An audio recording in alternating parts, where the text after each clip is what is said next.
Bienvenidos a Doctor Chá en Vivo, el espacio donde expertos y público en general pueden intercambiar preguntas y respuestas sobre temas de interés en salud.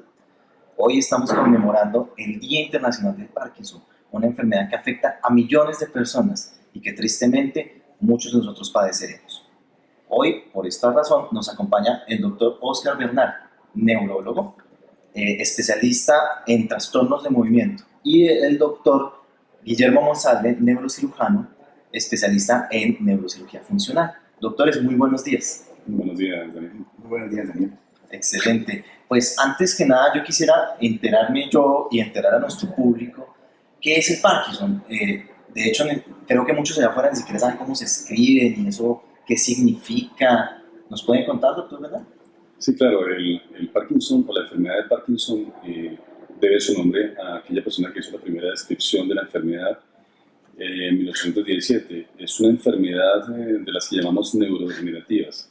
Esto quiere decir que la enfermedad va progresando con el tiempo y que va a producir muchos síntomas y signos que se van a manifestar de una u otra manera.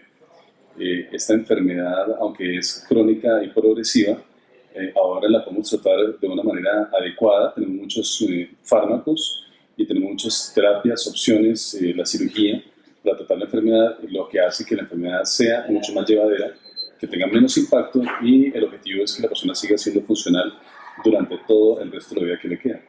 Ya, ¿cuáles son los síntomas de esta enfermedad? Hay unos síntomas establecidos ya a nivel mundial, se llaman los criterios del Reino Unido, del Banco de Cerebros del Reino Unido, que son 4. El primer síntoma, el síntoma cardinal, es la bradicinesia o lentitud del movimiento. Ese es el principal síntoma, que tiene que ir acompañado de 2 o más de los otros, que son temblor, rigidez o dificultad para movilizar porque se siente muy tenso, alteraciones en la marcha e inestabilidad postural. Esos son los síntomas cardinales. Hay que aclarar desde el comienzo que hay muchas otras enfermedades, aproximadamente unas 14, 15, que tienen unos síntomas muy parecidos y que no tienen que saber diferenciar de lo que es la enfermedad de Parkinson de los parkinsonismos. Los parkinsonismos son enfermedades parecidas a la enfermedad de Parkinson, pero que tienen una causa y unas manifestaciones diferentes durante la enfermedad, con un pronóstico diferente también. Entonces, un momentico, doctor, repasando. Usted dijo enlentecimiento del movimiento, nombró temblor, rigidez, alteraciones posturales y dificultades en la marcha. Y dificultad para caminar, digamos, sí, en este orden de ideas. Pero también nombró que existen otras enfermedades que producen síntomas similares. Sí, hay más de 14 enfermedades que producen síntomas. Más de 14 enfermedades. Esta enfermedad, específicamente el Parkinson, ¿a qué edades se produce más? Es más frecuente después de los 60-65 años. Puede alcanzar el 1% de la población. Sin embargo, tenemos pacientes desde 14 a 16 años. Cuando se presenta antes de 35 años, se considera que hay un que hace que se manifieste la enfermedad a esa edad. Sin embargo, hay pacientes que pueden empezar su enfermedad a 85 años, así que es una enfermedad que prácticamente puede empezar a los 14-15 años y en cualquier momento de la vida aparecer. Lógicamente, a mayor edad, mayor frecuencia de pacientes afectados, mayor prevalencia.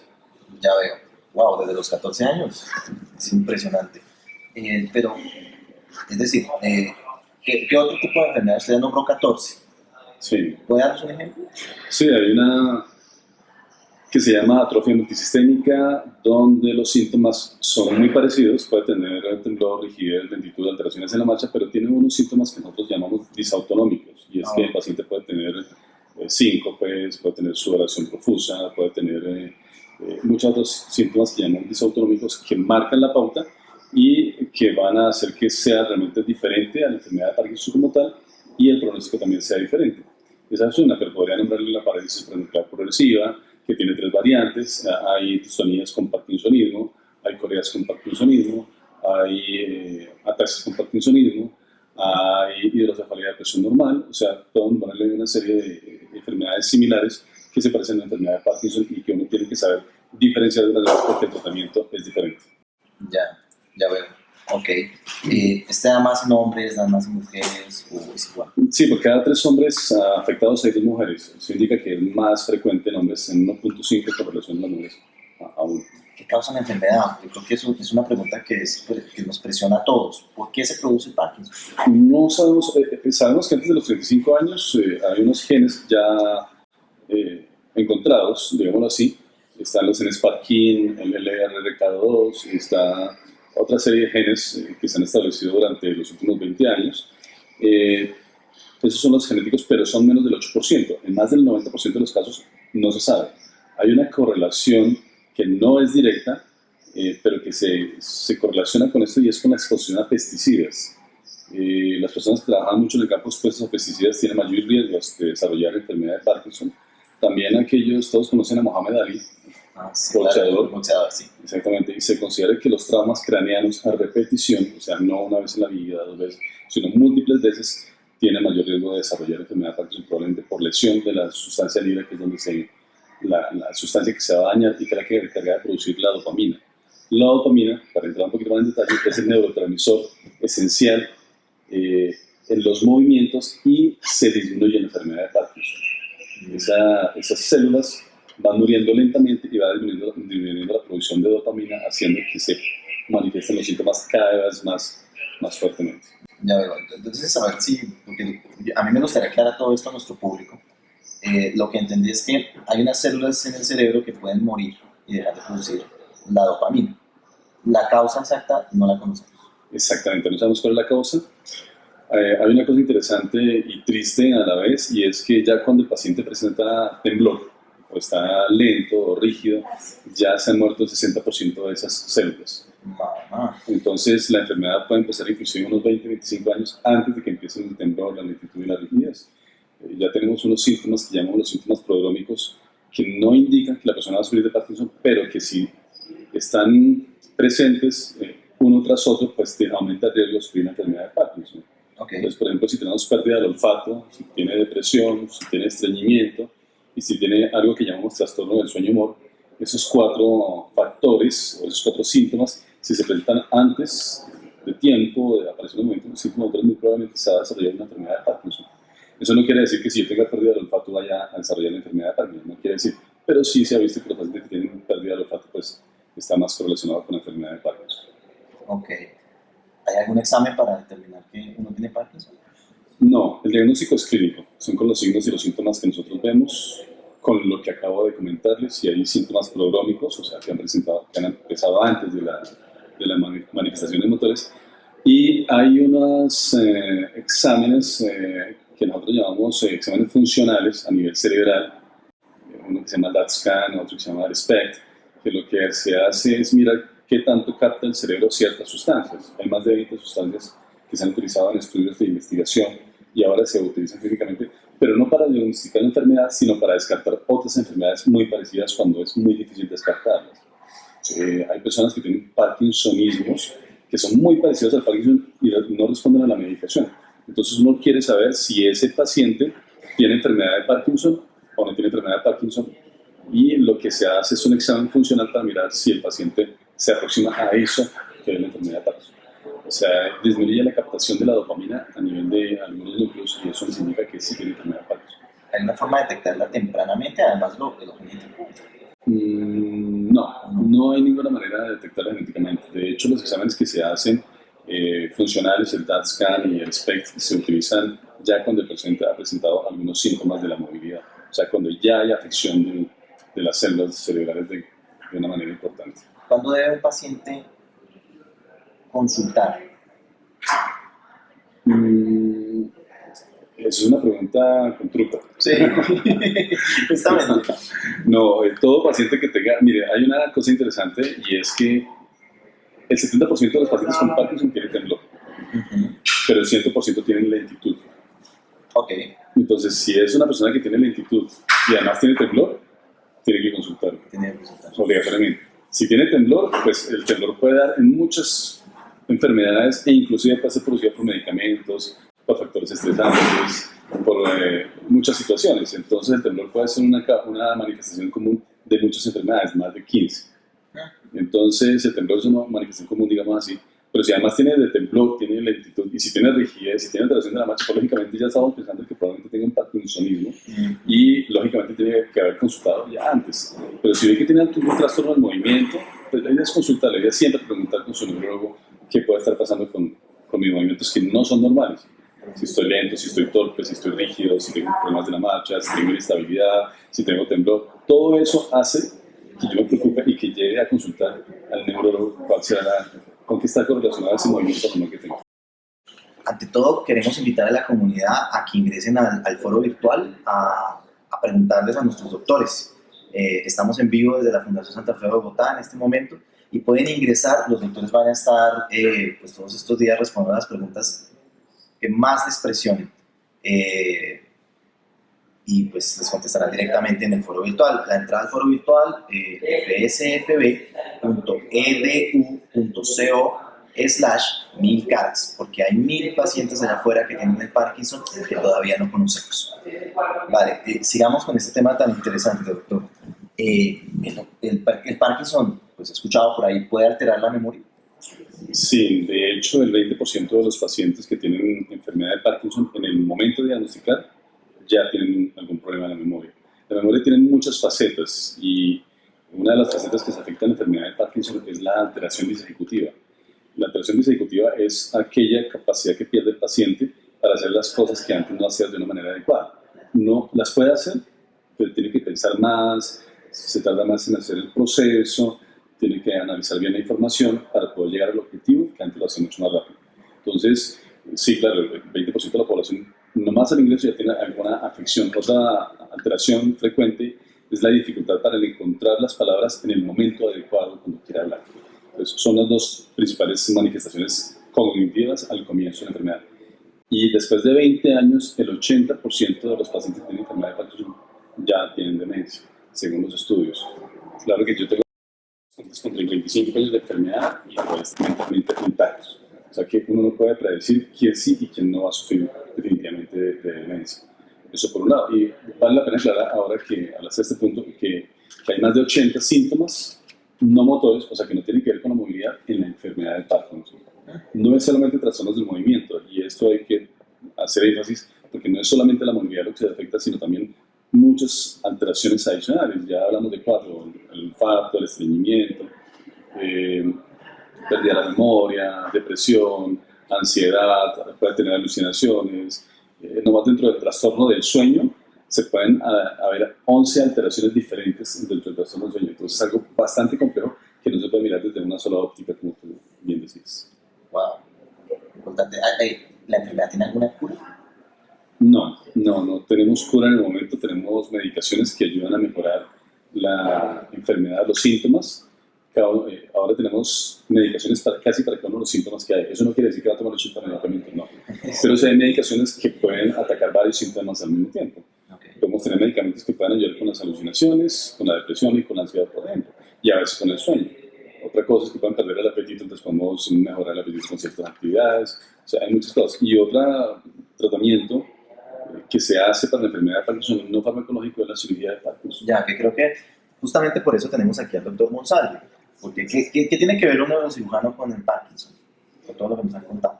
Pues realmente dentro de los tratamientos que podemos ofrecer en estadios avanzados de la enfermedad, cuando hablamos de enfermedad de Parkinson avanzada, podemos hablar de cirugía cerebral. Dentro de la cirugía cerebral podemos hacer una cirugía que llamamos ablativa, que es básicamente producir una lesión, una quemadura en sitios muy precisos del cerebro, una quemadura muy controlada, pequeña, y mejorar los síntomas de Parkinson, o los principales síntomas de Parkinson, la parte motora usualmente. Y también tenemos actualmente una cirugía que se hace en los mismos sitios profundos del cerebro, pero estimulando con electricidad, con una pequeña corriente, con pulsos muy pequeños eléctricos, mejorar los síntomas de Parkinson, la rigidez, el temblor, la lentitud del movimiento, principalmente, además de otros síntomas. Cada vez se hace menos lesión, menos cirugía ablativa, y principalmente se está haciendo cirugía de estimulación, porque tiene sus ventajas. En general, a medida que avanza la enfermedad, los impulsos eléctricos se pueden modular, se pueden aumentar o disminuir para mejorar los síntomas de las personas a través del tiempo. Es decir, que los parámetros eléctricos no son los mismos inmediatamente después de la cirugía que 1, 2 o 5 años después de la cirugía. Ya veo. ¿Qué riesgos conlleva la cirugía? Porque, pues, no sé, que a uno le digan que lo van a operar de la cabeza, que le van a abrir esto, es fuerte, ¿no? ¿Qué tipo de riesgos puede implicar? Bueno, antes de hablar de los riesgos, yo quisiera pues hablar un poco de pues, cómo se hace la cirugía. Y básicamente, Cuando hablamos de cirugía cerebral para la enfermedad de Parkinson, estamos hablando de una cirugía que básicamente vamos a hacer en el cerebro. Este es un hemisferio cerebral de una persona, de un humano, un hemisferio cerebral derecho. Aquí tenemos los diferentes lóbulos del cerebro, tenemos la parte frontal, que es la parte de adelante, aquí en esta parte quedan los globos oculares, y esta parte es la occipital, relacionada a la parte de atrás o en la nuca. Por dentro tenemos lo que llamamos el tallo de la vida, que es este, y núcleos profundos, sitios profundos en el cerebro que van a controlar el movimiento y se van a alterar en la enfermedad de Parkinson. Lo que hacemos cuando hablamos de cirugía de Parkinson o cirugía de estimulación cerebral profunda es colocar unos cables o llamados electrodos, que son como estos. Realmente eso es un ejemplo, eso es una demostración, un cable real, pero para demostrar con unos contactos metálicos en la punta que van a entregar electricidad en sitios profundos del cerebro. Entonces colocamos los electrodos con una técnica que llamamos estereotáxica en sitios profundos, que puede ser el núcleo subtalámico, el globo pálido interno o en el tálamo, por ejemplo, y este electrodo lo vamos a conectar luego a un cable conector. El generador o la batería es básicamente una pila, lo que llamamos comúnmente una pila, que va a generar los impulsos que van a mejorar los movimientos en la persona. Entonces esto se implanta usualmente en la región del pecho, en la región pectoral, y se conecta con un cable al electrodo cerebral. Un cable de estas dimensiones lo vamos a colocar por debajo de la piel, bajando del cráneo, del cerebro, a la región pectoral. De esa manera tenemos el marcapasos ya implantado. Esa es básicamente de una manera muy general la cirugía. Entonces, al hablar de cirugía cerebral podemos hablar de varios riesgos, y en este caso son principalmente tres, que son sangrado cerebral, que usualmente son riesgos menores del 5%, o sea que son realmente riesgos bajos. Existen, pero pues digamos que siendo positivos de 100 personas, 95 personas salen muy bien, 5 eventualmente pueden tener riesgo de complicaciones.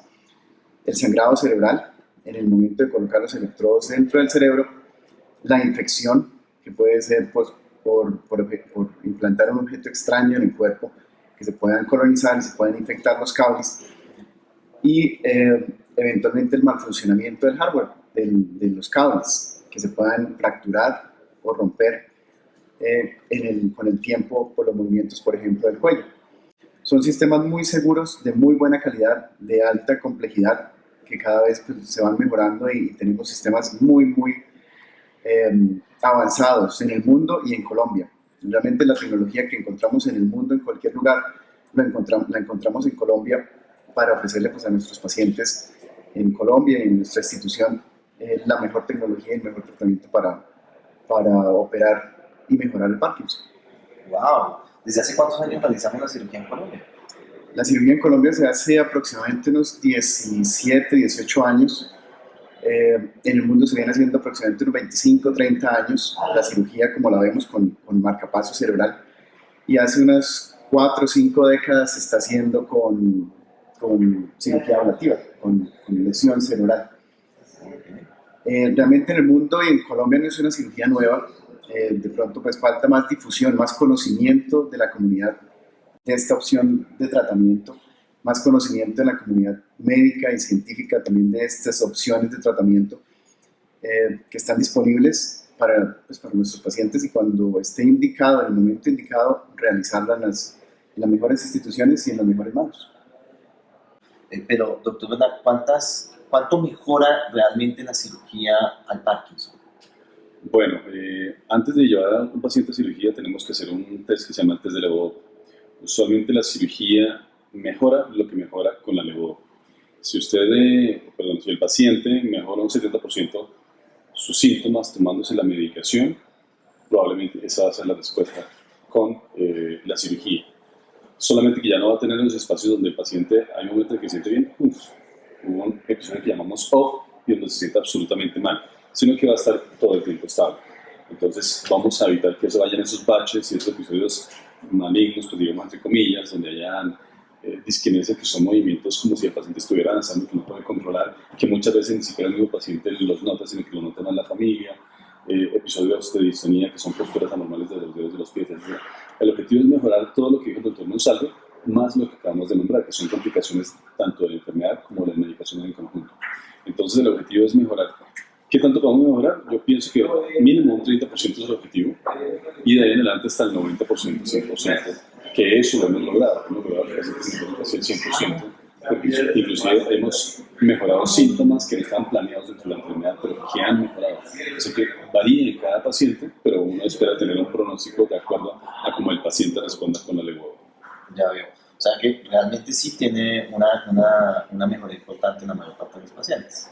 Sí, claro, y de hecho ahora la tendencia en el mundo, aquí en Latinoamérica tal vez no tanto, ni en Estados Unidos, pero en Europa se indica la cirugía más tempranamente.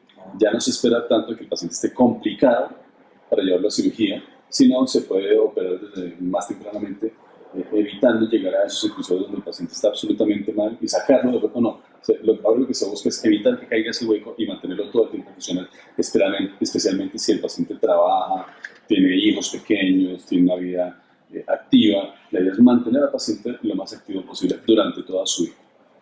Muy interesante. Pero, doctor Monsalve, ¿cómo se indica la cirugía? Realmente la cirugía se indica en una junta médica. Es un proceso de selección del paciente.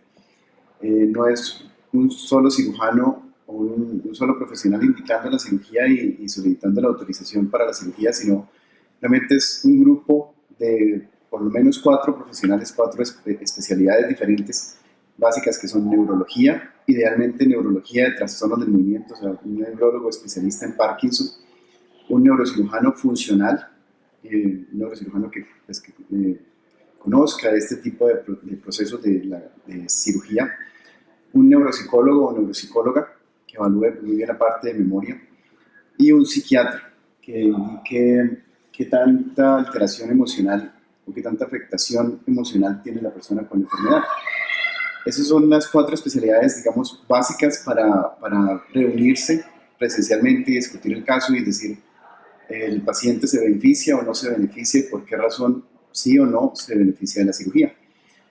Hay otras especialidades o otras profesiones que también ayudan en la junta y a tomar una decisión, como por ejemplo trabajo social, fisiatría, algunas veces por ejemplo medicina del ejercicio, enfermería y algunas otras especialidades que también ayudan a aportar datos para tomar una decisión. También es importante decir que deben tomarse estas decisiones en grupos interdisciplinarios establecidos y con trabajo serio, en instituciones con buena acreditación nacional e internacional, para hacer un trabajo excelente. De la selección del paciente depende el éxito de la cirugía y después de la cirugía. Cuando yo hablo con las personas les digo que realmente eso es un matrimonio entre 4 partes: el paciente y su familia, la institución donde se opera, el grupo médico y el grupo médico que está involucrado en la cirugía y la aseguradora y la casa comercial. Realmente no son 4, son 5. Es un matrimonio de 5 partes que es un matrimonio de por vida y por toda la vida del paciente desde que el paciente se opere. Eso es importante también porque el éxito de la terapia depende de la selección del paciente, de realizar una cirugía impecable en instituciones acreditadas internacionalmente y con muy buenos estándares de calidad, y un seguimiento de por vida después de la cirugía. Entonces, en ese trabajo estamos en concientizar a los aseguradores, a la comunidad en general y a los colegas que el seguimiento debe ser a través de toda la vida del paciente. Entonces, realmente cuando se escoge una cirugía de este es un tratamiento para toda la vida. Ya, usted nombró dos cosas que me llaman la atención.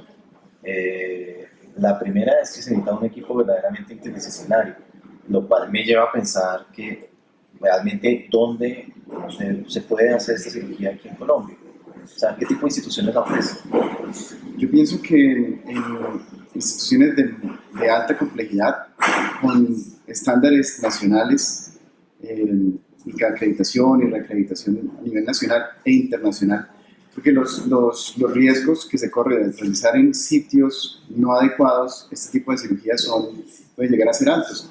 Y en manos no expertas, no preparadas, los riesgos pueden ser altos y los efectos secundarios y la alteración de la calidad de vida puede ser muy incapacitante en el sentido de que una persona puede quedar sin habla después de una cirugía de estas. Y esa no es la idea, realmente no es lo que uno busca, que el habla se altere, por ejemplo, o dejar que una alteración emocional, psiquiátrica, que se le prenda el estimulador y el paciente entre en depresión o haga una manía o ideas de suicidio eventualmente. Esa no es la idea. Entonces, realmente necesitamos trabajo serio, académico, científico, y lo primero es enfocado en la razón de ser de la medicina, que es el paciente, no alrededor de algunas otras,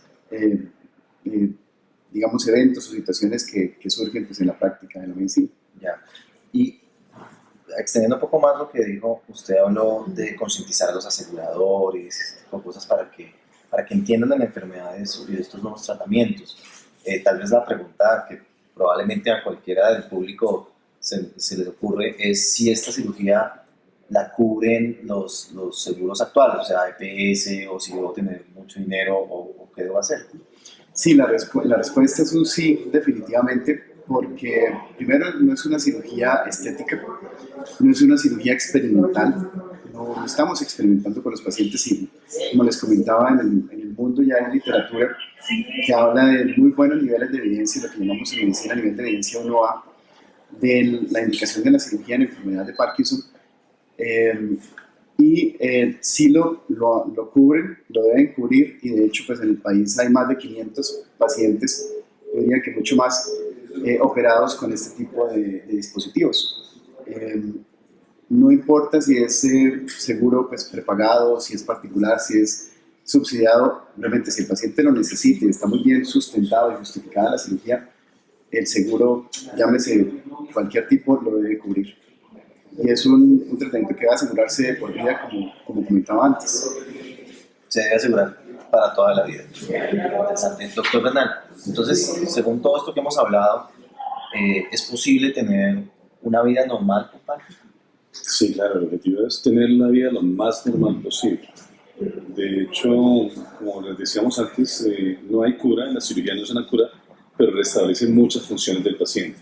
El objetivo es restablecer las funciones del paciente, mantenerlo funcional en sus trabajos, en su hogar, en su vida social, en su vida recreacional, en absolutamente todos los aspectos de la vida. Ese es el objetivo del tratamiento integral para la enfermedad de Parkinson. Cuando uno trata integralmente al paciente y cuando le damos todas las opciones, finalmente sale más económico. Se disminuyen las complicaciones a largo plazo, se ve más productivo. O sea, tenemos una serie de beneficios que muchas veces ni siquiera se miden de una manera objetiva, porque muchas veces tenemos un pensamiento cortoplacista de poner tal cosa o dar tal cosa sin pensar a futuro. Entonces, lo que decía el doctor González es muy importante. El objetivo es siempre brindar lo mejor al paciente, pensando en el paciente, y de esa manera vamos a disminuir los costos, tanto económicos como sociales, como afectivos, como emocionales, todo desde todo punto de vista. Ya, les recordamos que estamos en vivo desde la Fundación Santa Fe de Bogotá, hablando con estos dos grandes expertos sobre el Parkinson, una enfermedad que afecta a millones de personas y que creo que todos deberíamos conocer un poco más.